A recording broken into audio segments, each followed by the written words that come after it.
Nakuha ng bansang Vietnam ang kontrata para sa pag-angkat ng Pilipinas ng 250,000 metric tons ng bigas sa isinagawang government-to-government bidding ng National Food Authority NFA. Ito ay matapos umatras ang Thailand na magsumite ng ikalawang bid offer na mas mababa sa reference price ng NFA na $410.12 per metric tons. Sa unang round ng isinagawang bidding, parehong mas mataas sa reference price ng NFA ang presyo na ibinigay ng Thailand at Vietnam kaya inulit ang proseso. Sa pangalawang bidding, tinapatan na ng Vietnam ang reference price ng NFA na $410.12 per metric tons kaya sa kanila na ibinigay ang kontrata.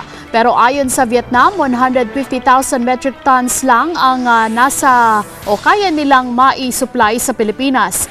Kaya naman nakatakda muling magsagawa ng bidding ang NFA para sa karagdagang 100,000 metric tons ng bigas.